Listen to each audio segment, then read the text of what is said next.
Welcome, everyone. Today, I'm going to be talking about why community equals opportunity and how we can benefit together.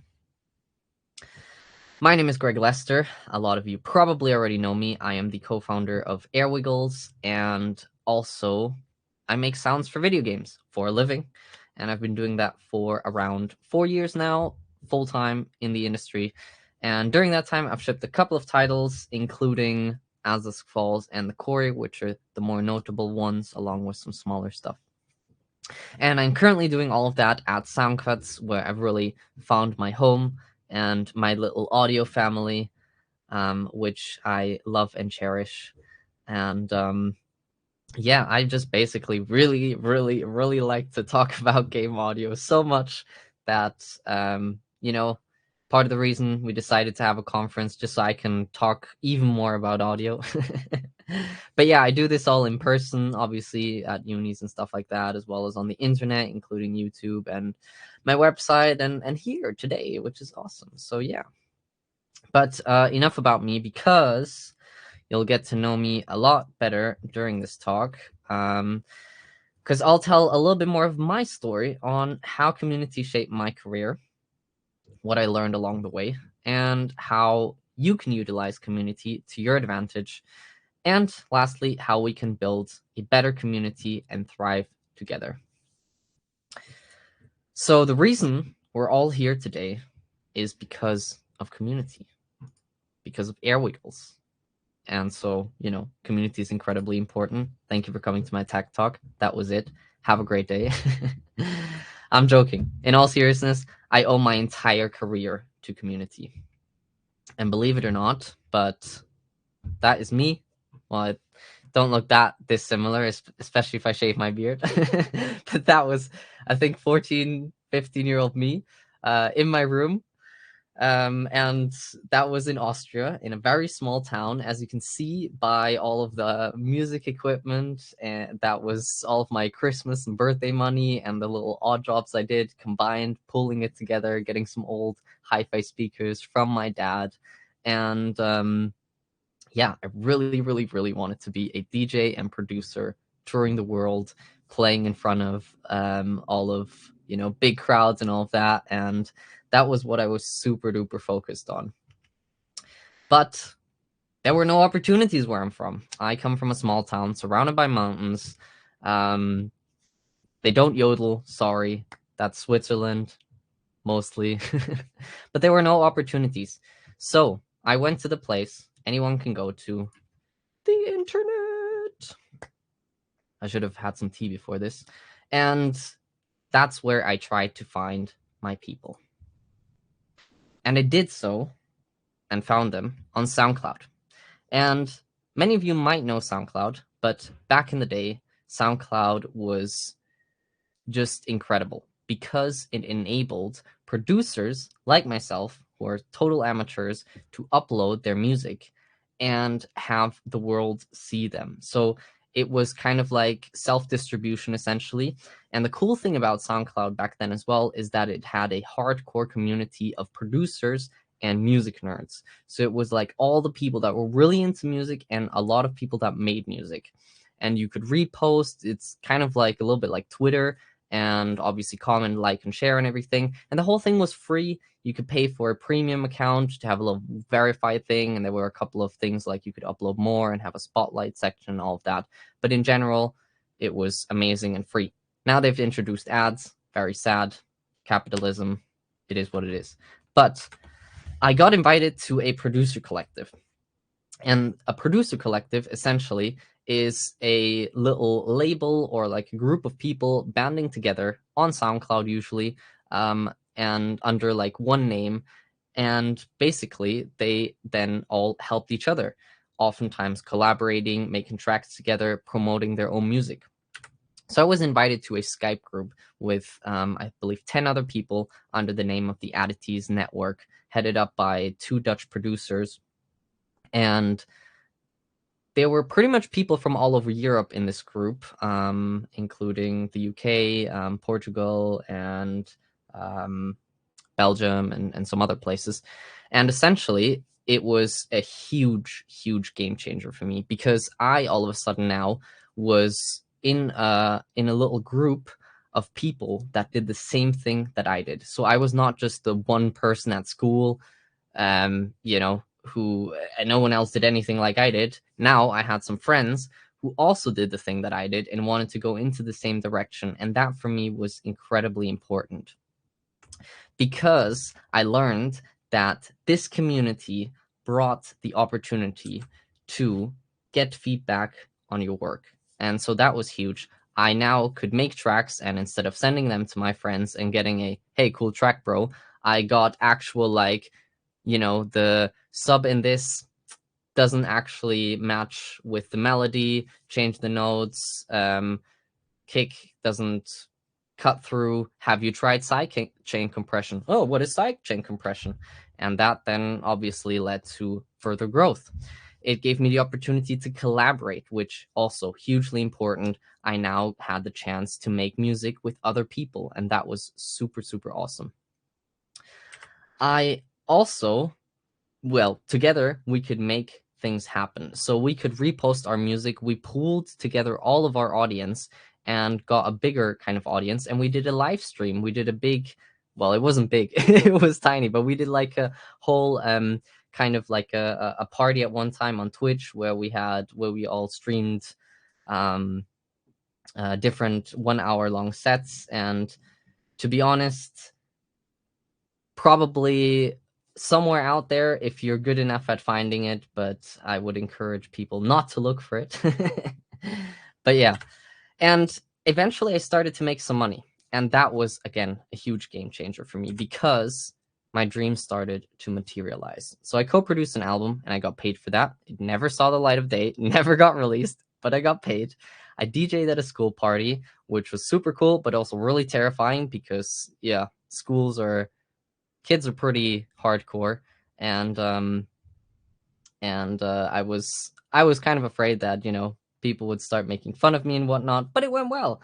And then I did some live sound engineering, and I got paid for that as well. And all of that really kind of gave me a good basis of essentially kind of just believing in myself and saying, okay, this is something that I can pursue.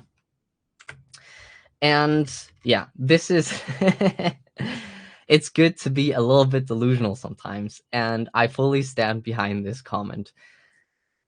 I am probably, I'm one of those people, I think, as a lot of my friends can attest, where I have crazy ideas all the time, and I'm like, well, what if we do this? What if we do that? And they're like, oh my god, are you serious? And yeah, sometimes that means, most of the time, that means you're going to fail a lot, fail miserably, and be embarrassed. But sometimes you get to your delusion and you actually make it work. And the thing is, with being delusional as well, it means you set your goals so high that you kind of have no chance of achieving it. But the good thing about that is essentially that you push harder and you break your ceiling. And in order to grow, you always have to break your ceiling. And so being a little bit delusional, without it, Aircon wouldn't be here, because I would have said, organizing a huge conference? No way. But yeah, we ended up here, so it's good to be a little bit delusional. And back then, it was definitely a little bit delusional to think that I could have a full career in game audio, in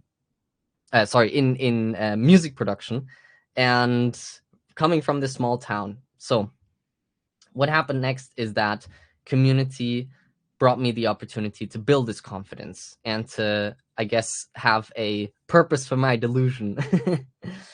But there was one thing standing in my way, and that was this building.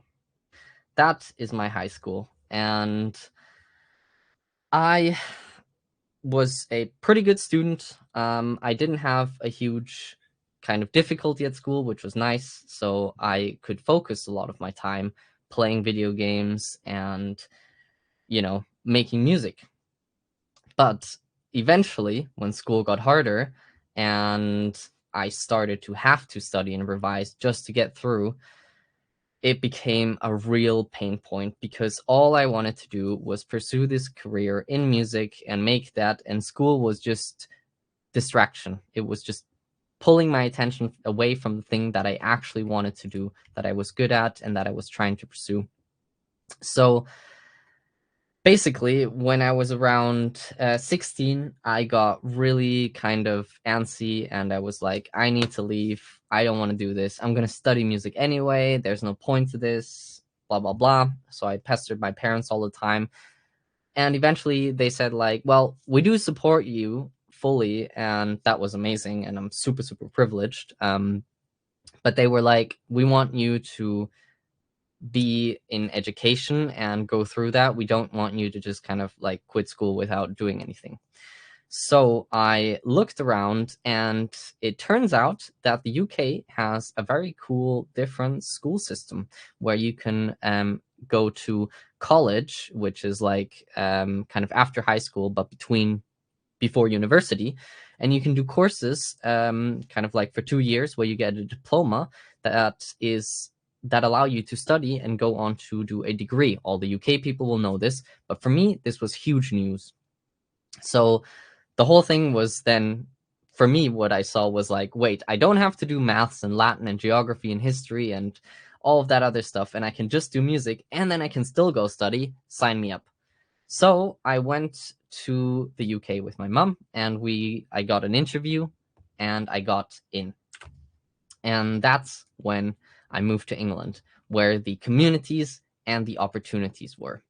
And yeah, it was a very long drive. We did it over 2 days. We actually drove, I think, through France, but yeah, it was quite the culture shift. And I joined ACM, and I finally found my crowd.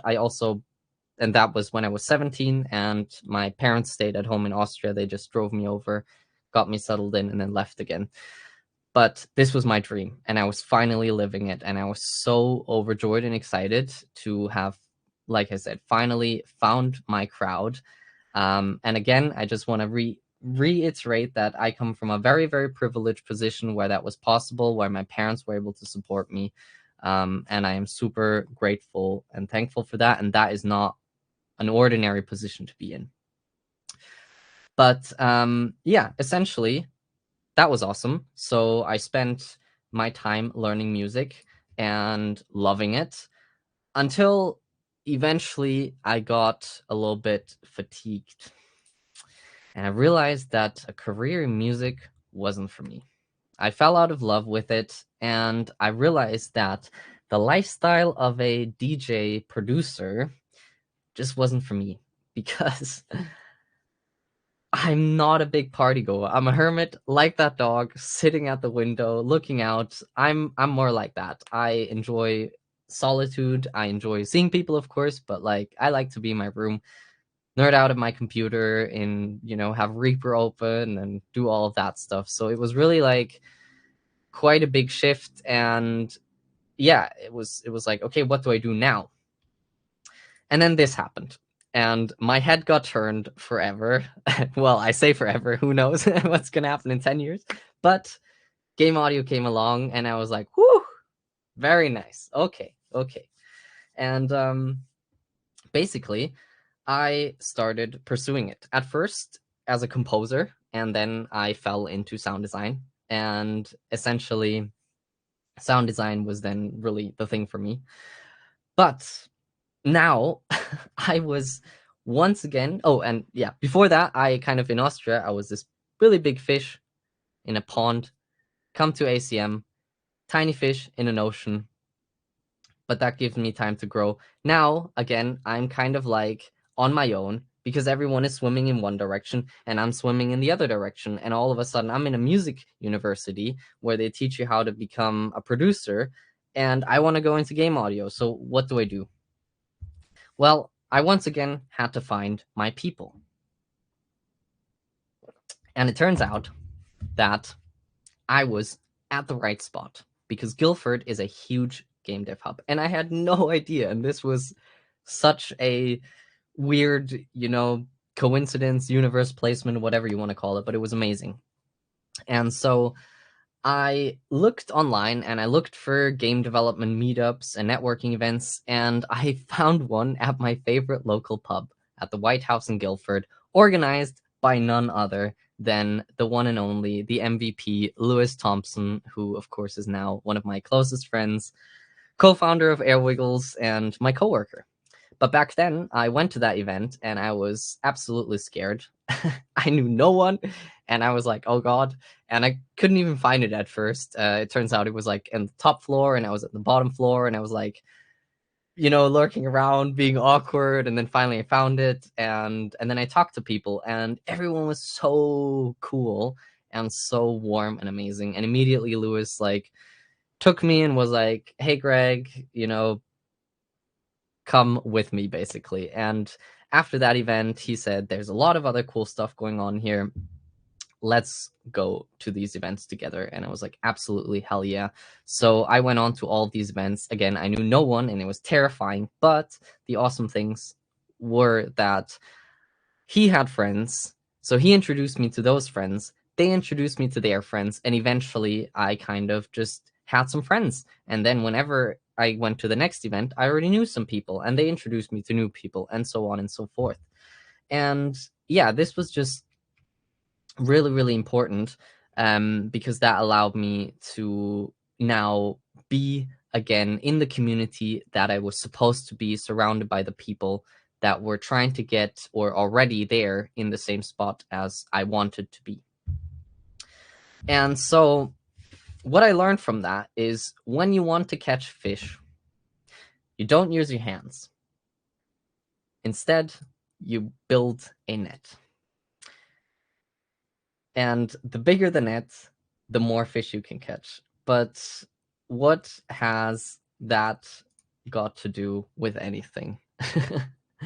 Well, the more fish are in the water, the likelier you are to catch one. So the fisher net, or the fish net, I'm not even sure what it is called, I guess fisher net, is the network.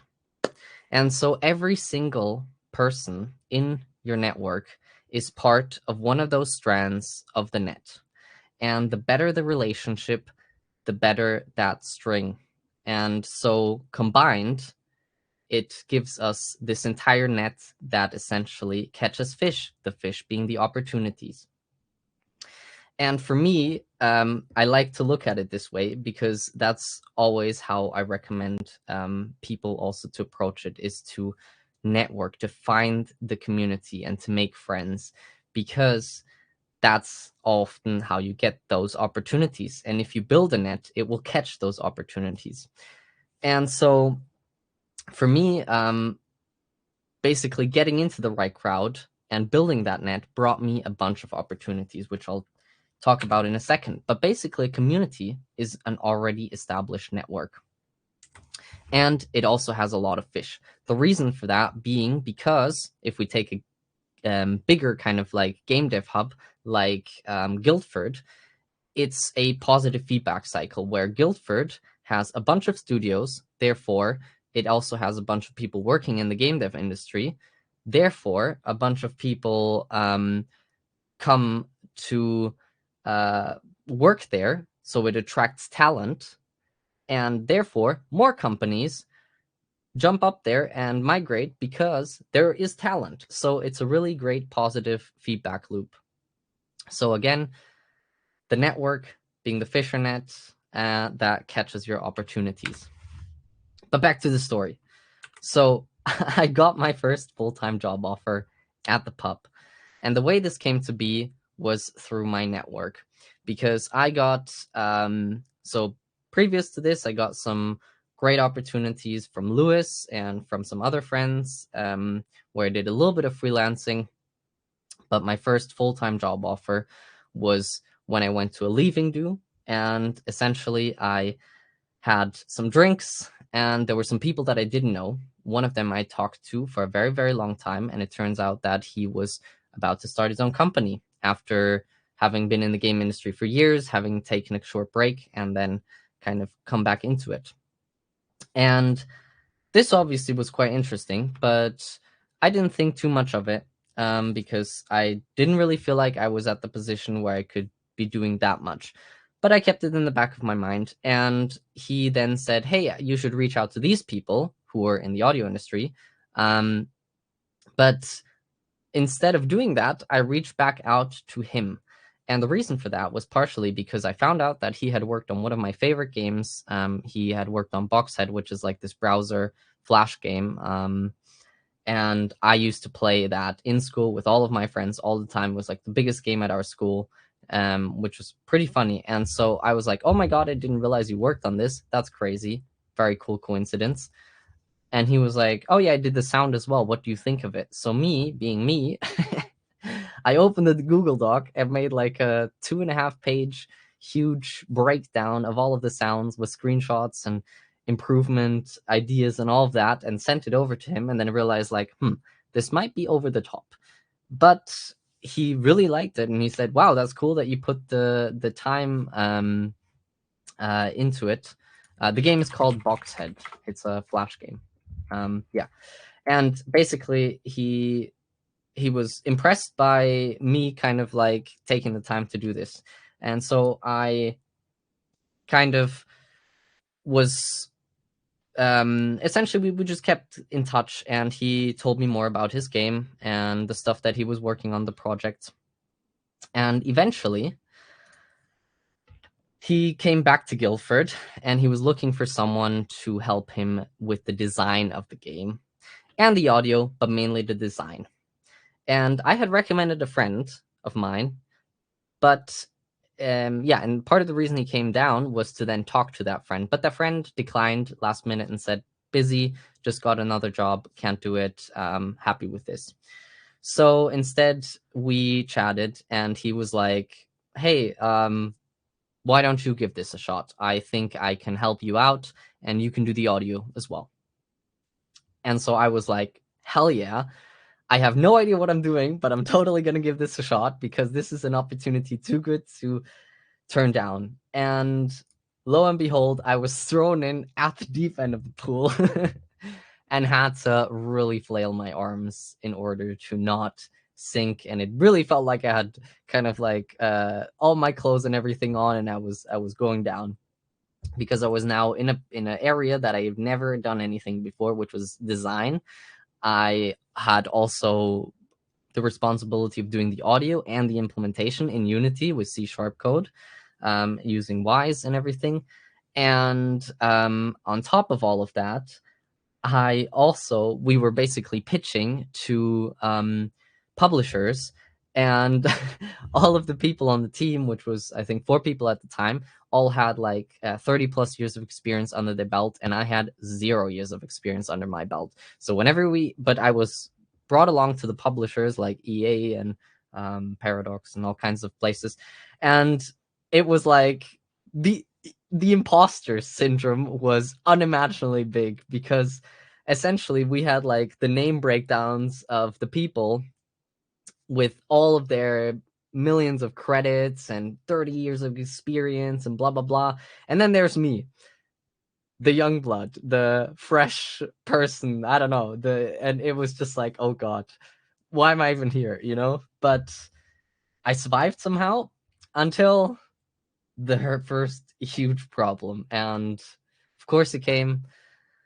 It was terrifying. It was a code thing, and I had no idea how to solve it. And I was like, this is it. This is where it ends. This is where, I get found out. So what I did was I reached out and I asked for help. And I went to the London Game Dev, London Game Audio Drinks, and I asked Matthew Florence, shout out to Matthew Florence from Frontier, who's an amazing person. And I asked him, hey, I know you're using Wise, and you're working in a similar genre with similar issues. How did you solve this problem? And he said, I don't know exactly how we did it, but I can point you in the right direction. Here's the email of our audio programmer. So I wrote the audio programmer, and the audio programmer, to my surprise, got back to me with the right solution and the answer to my problem. And I was like, thank the Lord, which is Matthew Florence and this audio programmer, for saving me. And yeah, basically, I managed to solve this, and that was the biggest roadblock. The rest was somehow manageable. But the question here is, what should I do if I don't know who to ask, if I don't have anyone who is local to me? And so this is where we go from local to global. So how do we go from local to global? Well, Lewis, again, told me at one of those networking events, hey, you should go on Twitter because that's where the game audio community lives. And I was like, cool, I've never used Twitter. I don't know how to do it, but I'll give it a shot. And I downloaded the app or whatever browser, made an account, and I had 0 followers and I didn't know who to follow. So Lewis's suggestion was just type in the hashtag game audio and follow some people and then just share some stuff. And that's exactly what I did. So slowly I kind of started to get a little bit more familiar with it. But again, the question poses itself, how can I do this? So it really comes down to taking the first step and participating.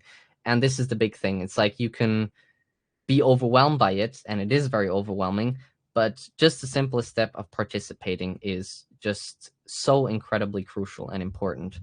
And it will, going from 0 to 1 is really hard, but then it's like that is the biggest step. Once you're there, the rest is a lot easier. So how does that work? Well, comment. So you can say things like, I like this. For example, awesome work, so much tension, nice. You can ask questions. You can answer someone else's question. How does this work in Reaper? Oh, I know how to do this. You can also share. You can share cool videos. You can share a sound you liked. You can share something that inspired you, something you learned from a fail or a win. And for example, this tweet here, relatable tweet, the number of times I turn a sound louder in Wise, then check in the game, nod, move on, only to realize that Wise wasn't connected and the volume remained the exact same. It's embarrassing. Yes, this happens all the time. It still happens all the time to me. Incredible how our brains can play good placebos. But hey, it got 29 likes. Let's go. 2 comments. But yeah, the exercise here was obviously not fishing. Well, I guess it was a little bit of fishing for likes, but it was sharing a story, something funny that happens to me all the time. And then down below, you can see here, holistic workflow tips. So I just really wanted to know what were some of the things that people did to improve their workflow that didn't necessarily have to do with like shortcuts and stuff, because I wanted to improve my own workflow. And yeah, so basically, the best thing you can do is to just participate from essentially in the going local to global and building your network by just being part of the conversation. I also started to make some YouTube videos, and I did this actually when I was in uni, but all of these thumbnails are from when I already had a job in the industry. But back then, anyone can do this. I basically just researched stuff and did some redesigns and made breakdowns of them. I did some challenges, like, for example, how do I, make the Doom BFG from just my keychain, or the Halo Energy Sword with just a can. And those were some really fun, creative challenges. But it was also really useful in just getting my name out there and also showing employers and other people that I was super keen on this and I loved game audio and I kind of like lived and breathed it. But with those videos, I started to get more and more questions on like, how do I get into the community and stuff like that. So I made a resource spreadsheet and I reposted this on Twitter and people enjoyed it and were like, nice, cool resources. Thank you. But this was only the start, because after this, I started receiving a ton of emails about how do I get into game audio? And that is the question of questions, a question that we have spent a lot of time focusing on in this entire, during AirCon, I guess. And for me, I kept writing similar emails. And I got really, really frustrated after a while, because all the steps were there, but it had to be put together. And then I had an idea, and that was the game audio learning portal. And the idea was essentially to create something that would be a portal for learning game audio. And yeah, like I said, all the information was out there. It just needed a red thread to tie it all together, something that you could say, all right, if you know nothing, just start here, do this, and then continue until successful, essentially. And that's exactly what I did. And it took quite a long time. But yeah, here it is, the Game Audio Learning Roadmap, which can be found on gameaudiolearning.com. And it essentially breaks down sound design basics, game audio basics, practice and build your network, and present your work and get your first job. And it's basically all about like how to get into the industry. And you can just go through it. And there's so many like resources from that spreadsheet linked in those different topics, and it's all curated. And so I sent people along their merry way, but then I made a Discord because, I wanted to really focus on the learning experience, and it was important for me that people could give feedback for the website, that people could also have the same experience that I had way back in the day when I was in that Skype group with those SoundCloud producers. So the reason, again, to reiterate, is that we learn better together. And the reason for that is because of accountability.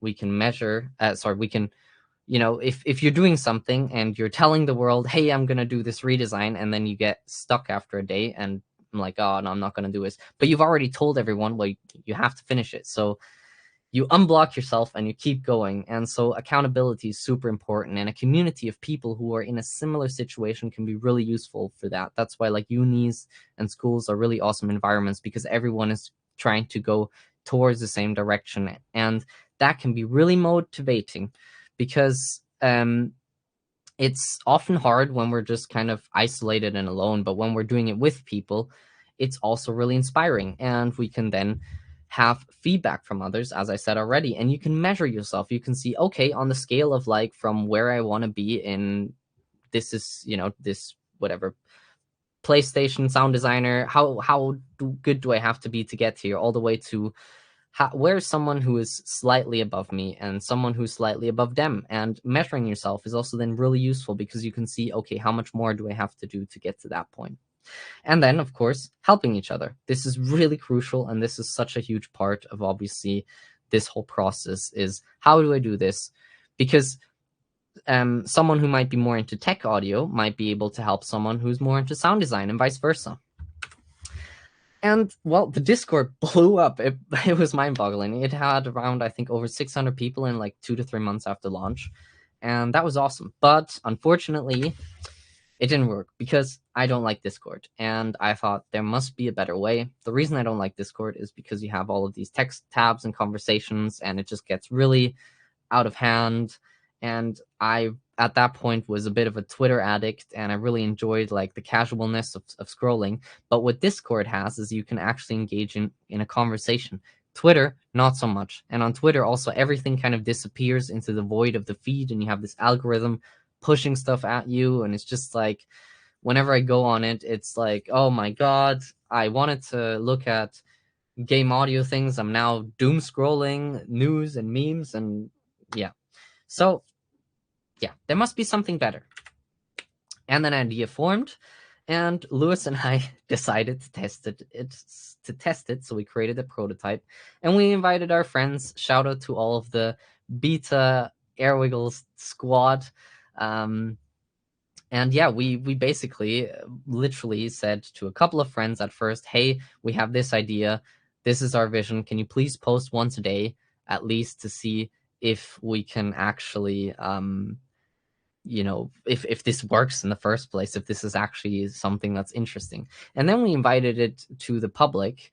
We opened it to the public, rather, and people started to come in, and it kind of grew and grew, to our surprise. And it was like, wow, this is actually cool. And then there were days where it felt a bit like an echo chamber, but most of the day started to feel very much like an actual community. And then from that whole experience, we learned that there was a demand for this. There was a demand for a specialized audio community that focused on things like sound design and technical audio and audio post and film audio and all of that. And that was huge, because if there wasn't a demand, then, what's the point? Then also we learned that events were incredibly powerful. And that's where we did Noisevember, which was a whole month of prompts, which will come back again this year. And yeah, people made sounds to those prompts. It was awesome. And we also did challenges and activities, which were kind of tied to the event, and they helped people participate. This was huge because a lot of people kind of came to the platform and it's like, okay, I'm not sure how to use this, but the events kind of gave them the permission to actually engage and participate. And the more people that share cool things, the better the platform, of course, because, it's the same as everything. These social platforms are only as good as their users. And we realized we needed to get more people, so we wanted to actually make something that will be totally community-centric and really, really cool, and that it would just benefit everyone who was part of it. So we launched officially on the 9th of January with a sound effect, which we have built up a partnership with. Huge shout out to Asbjørn, who has been a big ally and advocate for Airwiggles and for just a huge person in the community. Who I've been reading the sound effect blog from the start of getting into game audio. So being here with a actual partnership is just mind-blowing to me. But yeah, we did a big giveaway, and we had loads of participants, and it was super cool to see the community again blow up and engage in this. And then some awesome people from the community, Jakub and Jonas, decided that they wanted to host a March Through Sound event, which was essentially every day, similar to Noisevember.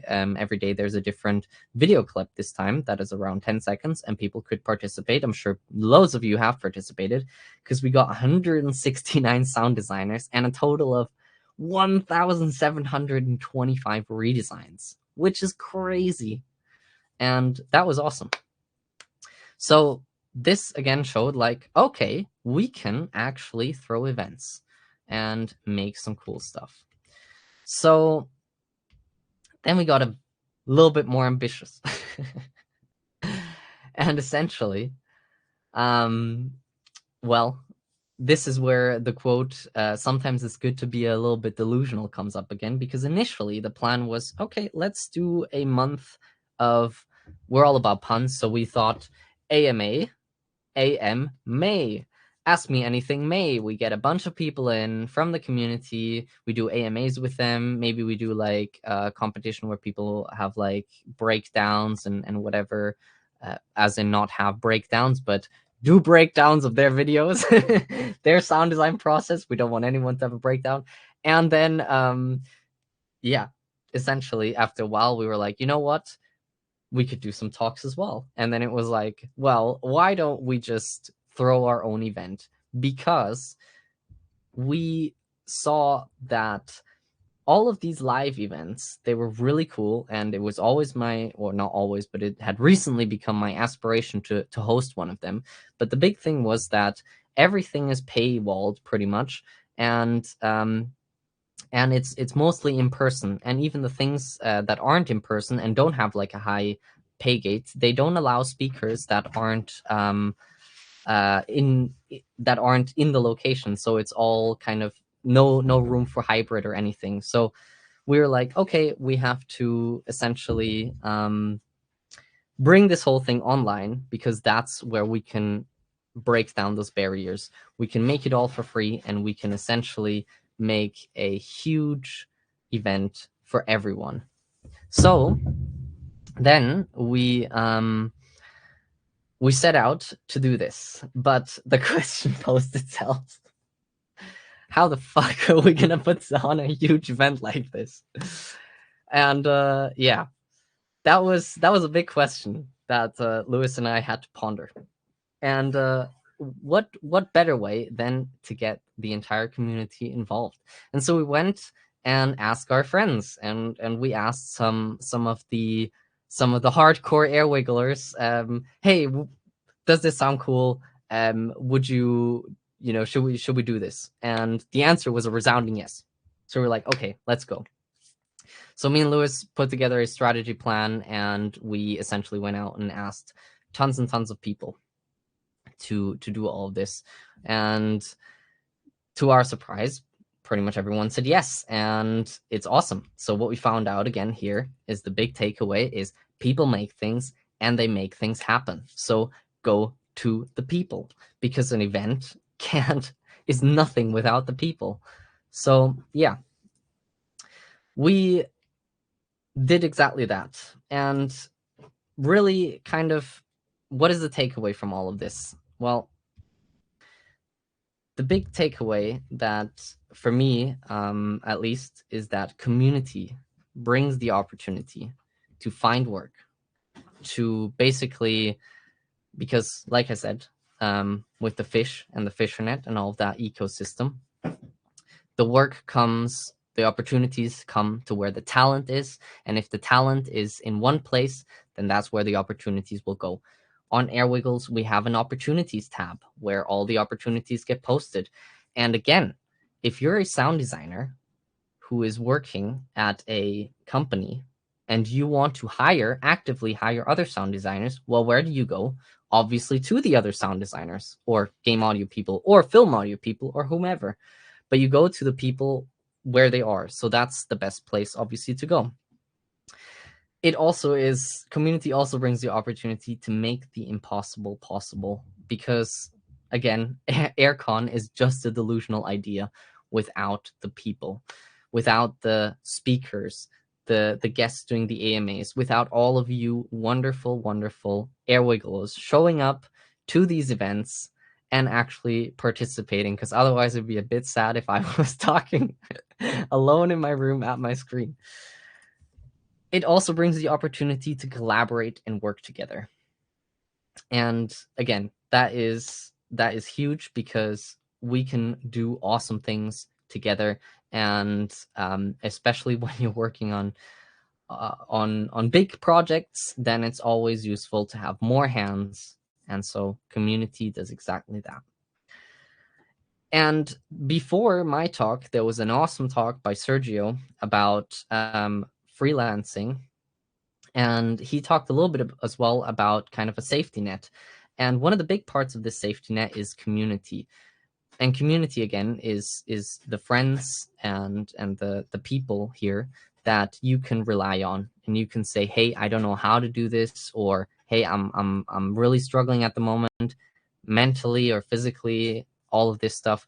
And we can really, this whole last week especially, we had so many people open up about things like going to therapy and imposter syndrome and mental health and all of that. And that is, again, so important, because that's the safety net that the community provides to really catch you gently and to throw you back into the action. Then also, community brings the opportunity for you to grow personally and professionally. I think that's pretty clear, but on a personal growth level, of course, it's, again, being able to actually do things, get feedback, all of that stuff. And professionally, it's, for example, taking part in all of these talks and learning from others, looking at things that other people post on the site and learning from that, asking questions, all of these things.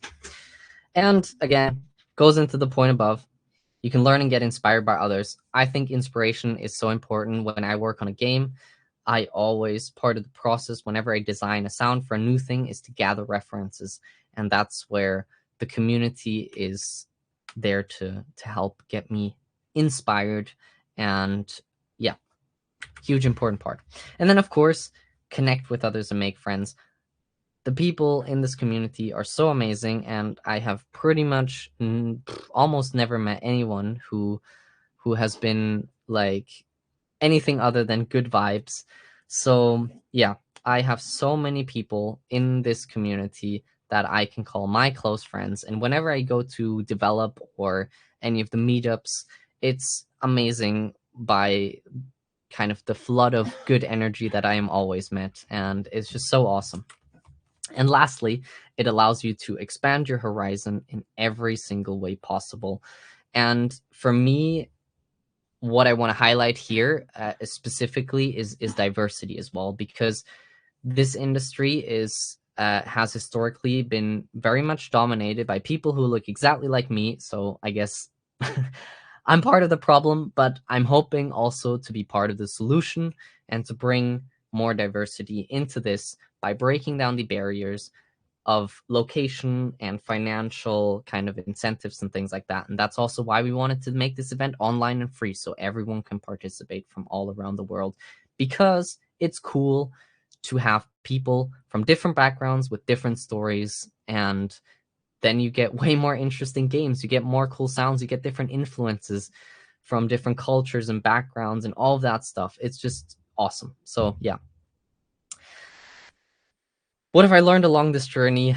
A lot, but the big thing is to help others and they will help you. That is just one of the most fundamental things, I think. It's what goes around comes around type thing, and if you look out there to help, then it'll all come back to you. Make friends. Friends will root for you, support, and help you. Honestly, I hate the term networking, but all it is just going out there and saying hi, showing up, making friends, building connections. And yeah, because we want to work with people that we like. And at the end of the day, I can, like I said at the beginning at Soundcuts, they're my little family, my little audio family, and I am friends with every single person there. And I wouldn't want it to be any other way. I would never join a company where I'm not close or couldn't be close with the people that I work with, because I spend a lot of time with them. And so it's really important. And if you don't ask, you don't get. I'm not talking about asking for jobs. Don't go around police networking events saying, please can I have a job. But what I mean is, for example, for this, right? We had to go out to lots of different people and kind of say, hey, do you want to do a talk? Do you want to do an AMA? Do you want to, come to the conference? I put out a video earlier asking people to join and to listen to me. So if you don't ask, you don't get. It's really important to take the first step and to be proactive. And then connecting others is one of the most powerful things you can do. And that means introducing others. So if you are someone who is really, really amateur sound designer and you think, oh, there's not a lot I can do. Well, if you show up to the events and make friends, then you are one of those people who can connect others. For me, I had plenty of different what's it called, stories of kind of different people who were looking for something, and I'm like, oh, Greg, do you know how I can do XYZ? And it's like, no, but I know someone who does. Let me put you in touch. And for me, that was also where I kind of put my feelers out, and I said, well, I want to do more talks, I want to get more into teaching, all of that. And I got connected to Sergio, again, who did the previous talk. And he was like, hey, I heard you wanted to get into teaching. There's ThinkSpace, blah, blah, blah. And so, again, connecting others is something you can do at any stage, and it is incredibly helpful for everyone involved. And also, you can do pretty much anything with the right people. So that is, again, really, really big thing. Once again, same story. But how can we create better opportunities? And so the two things here are by showing up and participating, being part of the conversation. Leaving a nice comment is all it takes, or some actual feedback on a redesign, answering someone's question, or just reposting someone else's cool thing they did. And also by sharing and caring. So of course, sharing the good things with others, sharing your wins, your hopes, your dreams, your whatever, anything, and caring about the community, caring about all the things that are going on, and just being kind of like present. So yeah, that was it. Thank you so much for listening. That was quite a wild ride. I hope you enjoyed it. And yeah, do you have any questions at all? I am now looking back at the chat, and I'm gonna quickly scroll through it. We've got some good gifts in here as well. Nice. And yeah. Nice, Danny DeVito. Love it. Thank you, Sarah. I appreciate that. Thanks, everyone. Hope it was interesting. It's, I guess, one of those more storytelling, inspiring talks rather than maybe too much practical, useful information. But yeah, if you take anything away, then it's just like comment on some posts, share some cool stuff, and show up. I think that's really the big one. But yeah, awesome. Hey Ethan, what platforms did you use to search for local meetups? Great question. Well, I can tell you what I use now, and that is Airwiggles. We have an events page here, and in that events page, we have lots of different upcoming events. There's also the Game Audio Groups tab here, which shows you all kinds of different game audio groups in different areas that you can join if you're from the US or from Europe or from another place. And you can get in contact with them. There's like usually a different group. So I think there's a Guildford one here, which has a Facebook group. But again, all the Guildford events and most of the events we try to put in here. So we're really, really trying to make this the central hub for all the events so people can join. But yeah, that is the place I go to now. And before that, it was mainly the game audio groups and just kind of Twitter, to be honest. Awesome. How will AI? Oh my goodness. Cool. Okay, so another big loaded question from Sammy. How will AI impact sound in the future? Will AI replace freelancing or hybrid? I do not have the answer for that at all. My personal opinion on AI is I'm excited to see where it goes. It's gonna be a cool tool, hopefully, and I just wanna make cool sounds personally. So my hope is that I'll be able to type cool prompts into stuff and make epic explosions and whatnot. So who knows? Alexis asks, when you got your first audio gig from that interaction at the pub, did you have a portfolio to show, or was the spreadsheet the main work that you were able to show to that dev? Nice. Good question.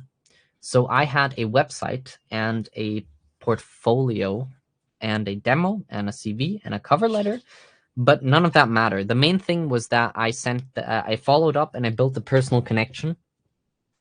And I also sent over my YouTube video, my first one that I did. And when I talked later to Sean, the person who hired me, he said, when I asked, why did you actually hire me? And he said, well, I really liked your passion. And also I really liked that you talked about audio in a more, I can't remember what he said, but something around the thing of scientific. That wasn't the word, but essentially like not just about feeling and vibes, but actually like I kind of like tore it apart and talked about some of these things. And that was something that he was impressed by. So in the end, I did have all of those things, but it didn't matter because I got hired for who I am and kind of building a personal relationship with the person. They wanted to work with me because it was me, not because of my qualifications or necessarily my, killer demo role, because my demo role actually sucked, to be honest. It was not good, especially compared to all the ones nowadays. School of Game Audio says there's also online ones. Oops, the chat is moving. There's also online ones on the Game Audio map. Yep, exactly. Cool. Then, question from Aditya. How should I start making a game audio group? I believe there's no game audio group in India yet. And I want to make the initiative to make one. Hell yes. Good on you. That is absolutely awesome. I love that you're doing that. And I have a solution for you. And it is in the learning roadmap, because where else would it be?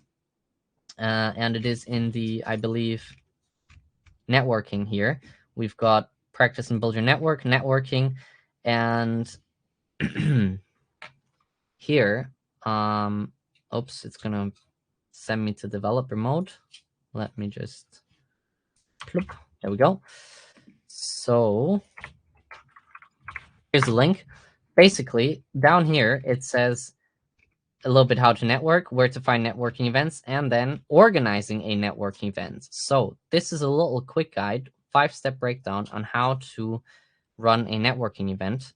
And what you can then also do after that is you can submit it to Airwiggles right up here, events tab, boom, here we go. Alternatively, just send us an email or DM me or Lewis and we'll add it. So that's how you can run your own event, and hopefully it'll give you a little bit of a breakdown. Let's see if there are some more questions.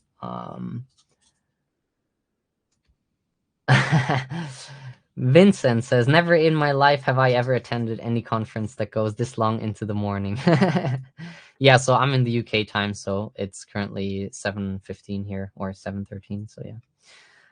Next year, Greg GTP will be able to book all the speakers.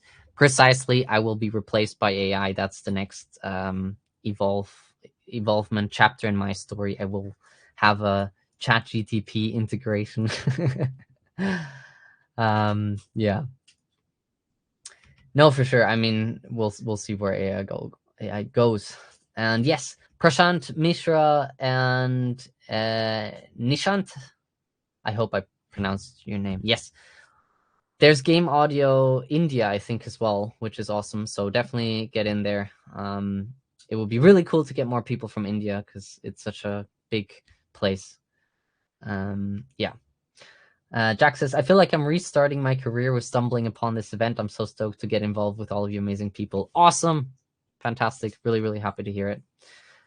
Cool. Any other questions? Otherwise, I will send you all into the evening and next talk, or whatever day it is, because I think the next talk is coming up very soon. So I should probably actually close it here. Yeah, so next up in 15 minutes, we have a panel about introduction to sound libraries. So definitely don't miss that one. And yeah, thank you so much for coming, everyone. Yes, how does it feel to be a superstar? It doesn't. I'm not. I don't know what you're talking about. But yeah, thank you, everyone. Have a wonderful evening. Thank you so much for coming, and thank you so much for showing up to AirCon and making it awesome. Honestly, it will be nothing without all of you participating, being active in the chat. It's been like such good vibes, and I've just had such a blast being in the chat myself for most of the talks and sending some gifts and doing some banter and just chatting to people. So yeah, it's so cool, and I can't wait to meet all of you in person at some day. I'll be at Develop as well, so if you want to catch me there, then would be really cool to do so. And otherwise, I'll see you around on Airwiggles. So yeah, thanks everyone. Have a wonderful day, evening, night, and I'll see you all in 15 minutes in the panel to Introduction to Sound Libraries, or at least the ones that will attend. So yeah, thanks. Bye-bye.